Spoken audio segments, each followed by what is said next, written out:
Holy Gospel according to Luke. Glory to you, Lord. Tax collectors and sinners were all drawing near to listen to Jesus.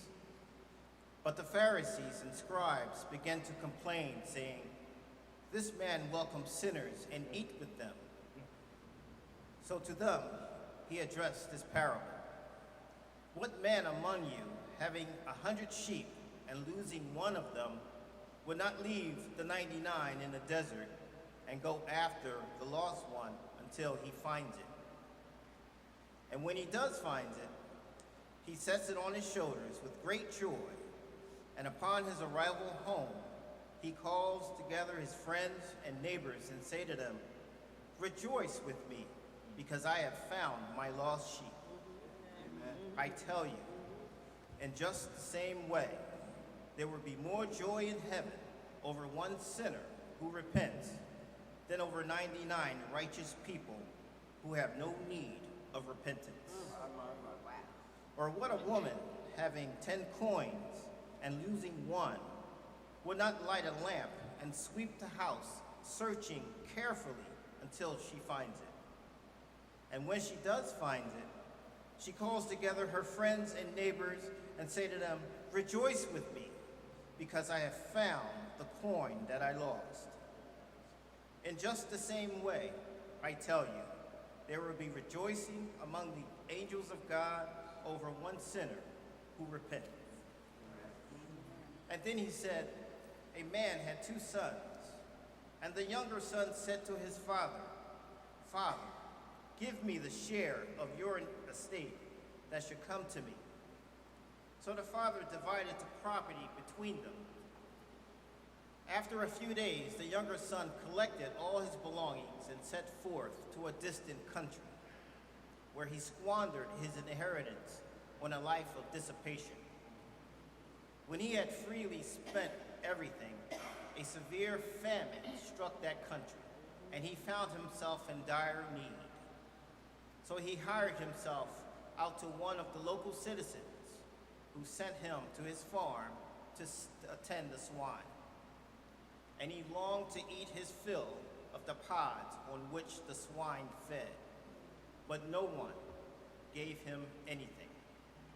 Coming to his senses, he thought, 'How many of my father's hired workers have more than enough food to eat, but here I am, dying from hunger. I shall get up, go to my father, and I shall say to him, Father, I have sinned against heaven and against you. I no longer deserve to be called your son. Treat me as you would treat one of your hired workers.' So he got up and went back to his father. While he was still a long way off, his father caught sight of him and was filled with compassion. He ran to his son, embraced him, and kissed him. And his son said to him, 'Father, I have sinned against heaven and against you. I no longer deserve to be called your son.' But his father ordered his servants, 'Quickly, bring the finest robe and put it on him. Put a ring on his finger and sandals on his feet. Take the fatted calf and slaughter it. Then let us celebrate with a feast, because his son of mine was dead and now comes life again.